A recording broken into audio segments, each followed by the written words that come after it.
Hey guys, Corey and Andy here, and today we're going to be hitting the Susquehanna for some smallmouth. Let's go.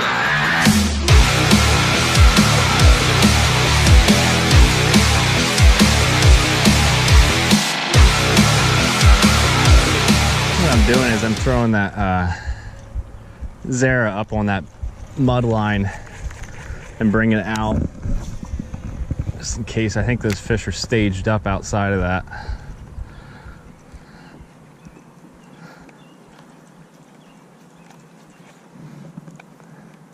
And we do have some sun, but there's some pretty good clouds today too, so I'm using a chrome.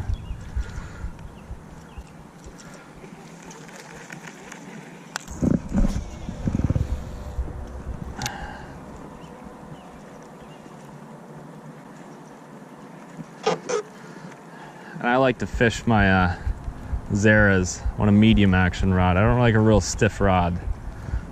I find I can get a little more action in that bait with a medium action.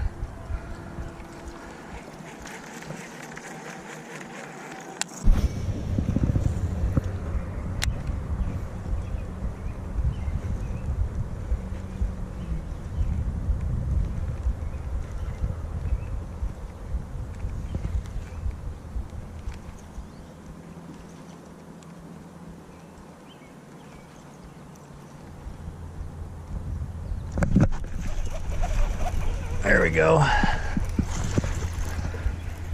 Just a little guy on the Zara.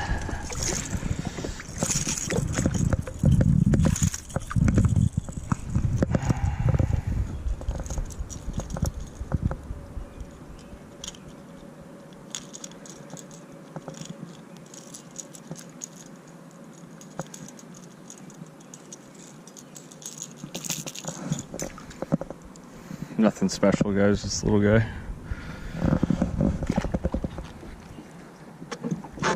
Oh, there's one coming at it. There we go, got him, boys.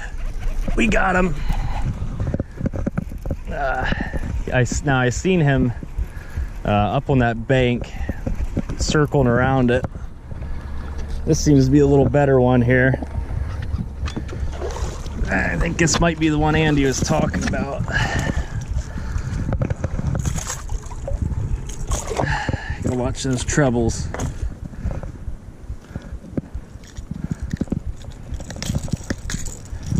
Alright. Not too bad. Maybe 1.5 pounds. Pretty feisty guy.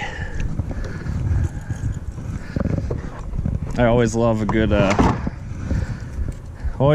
topwater bite. It's nothing like it. That's what got me really hooked into bass fishing myself.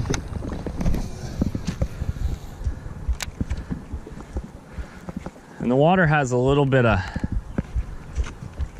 just a little bit of color today. It's been windy all day. So I really try to work that loud, you know, almost like a bait fish is getting chased by a bigger fish. Pretty erratic. And I try to keep it moving pretty continuous with very slight pauses. And if I see a fish is chasing it, you know, then I'll kind of slow it down a little bit and just give it some light twitches to make sure he can find that. Because if you just sit it there still, sometimes they'll kind of lose the bait and they'll lose interest, and then that's it. You got to kind of play with your cadences and stuff, see what they like. Don't be scared to experiment. You know, most guys, it's high sun right now. You know, they say, I don't throw top water, you know, but don't be scared to experiment a little bit. You can't get stuck in your ways and refuse to change if you're not getting the results you want.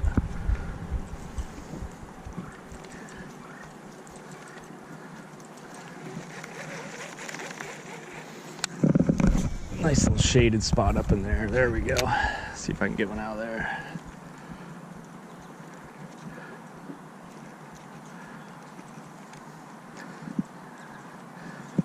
And that fish too is probably about 40 yards away. It really pays to have a decent set of polarized sunglasses on so you can see what's going on.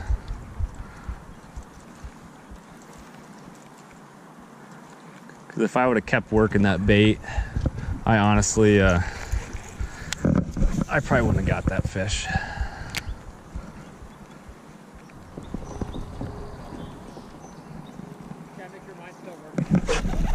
There we go, guys. Just a little rock bass, I think. Picking up quite a few of these. That's just a real small bass, a little smallmouth.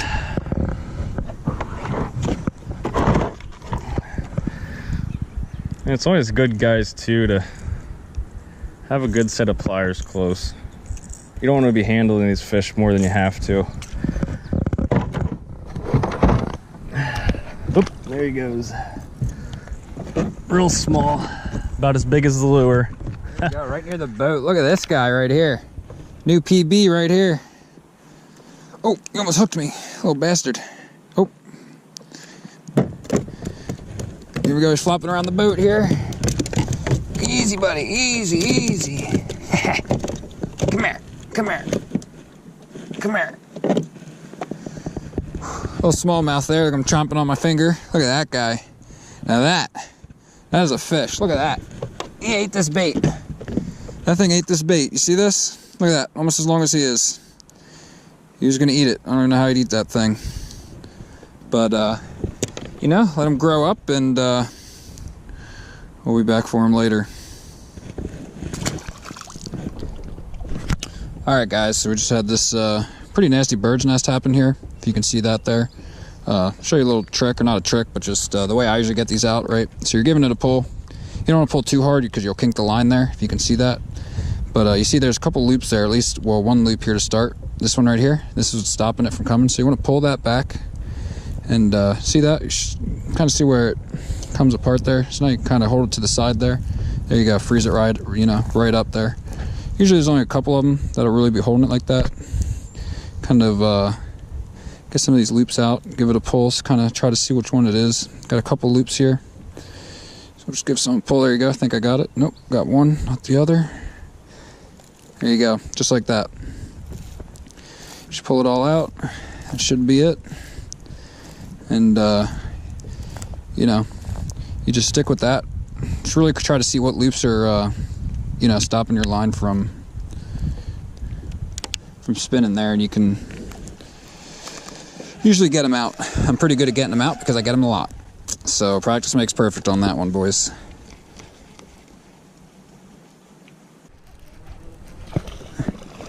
There you go, boys. Looks like could be a muskie there. I'm not sure what it is. And actually, I stopped recording on that. I stopped recording because of that bird's nest, but I actually caught this while that was bird's nested. So this was just sitting out there like that. And to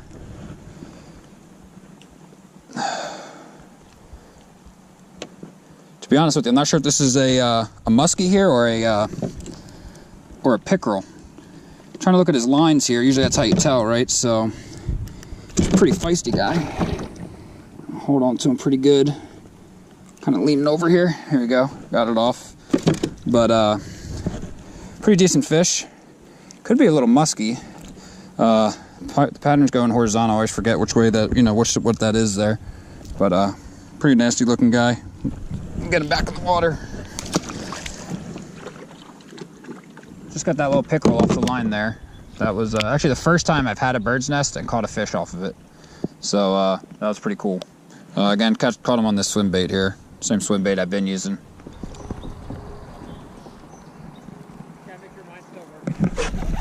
There we go, guys. Just a little rock bass, I think. Picking up quite a few of these. That's just a real small bass, a little smallmouth.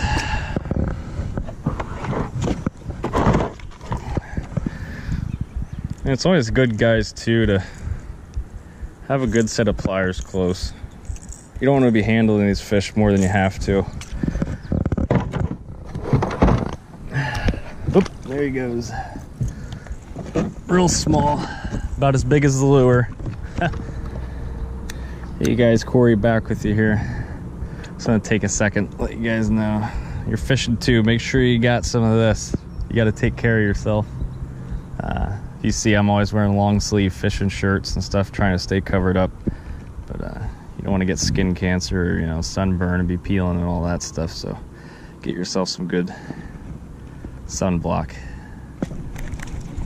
There's a good one, guys. Let's see if I can get him to come back.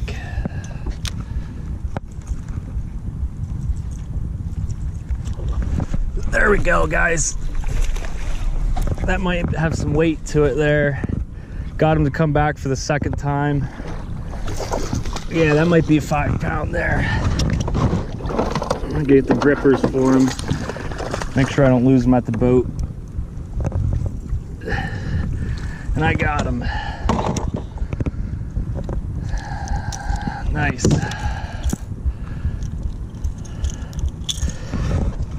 That's what it's all about, guys. That's what keeps me coming back.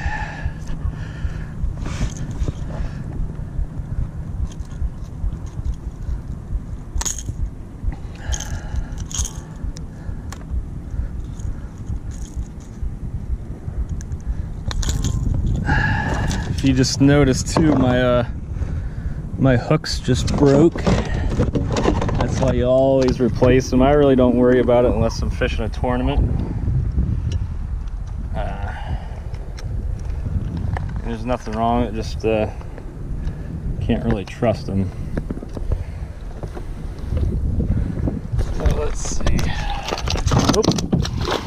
It was about 3 pounds, probably a little under.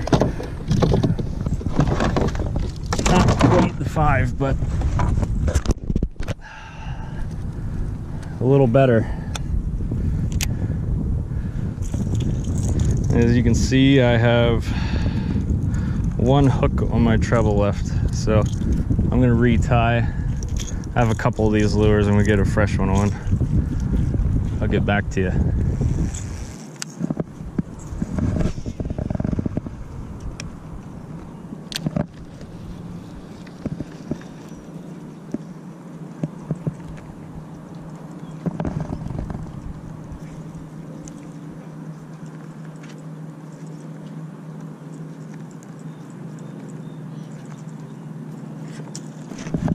There's one, guys.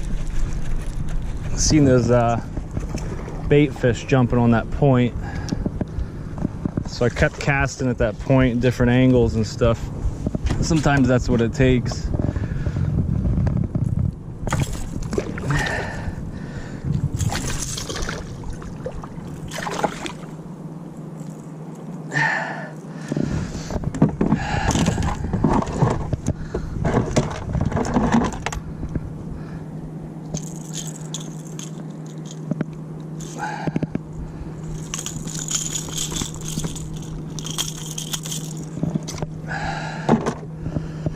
Nothing special, a little pounder.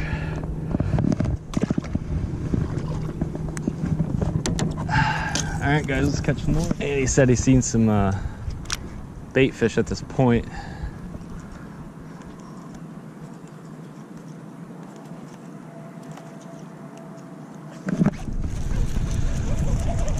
There we go.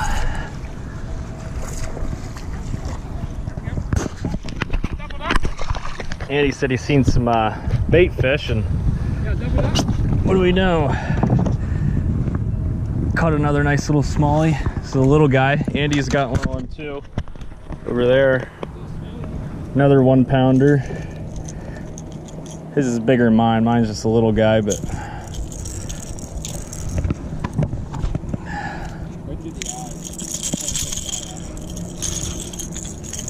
there we go, guys. Another little smallie. I'll tell you, what a blast. There's nothing I enjoy more than catching smallmouth in topwater. I love it.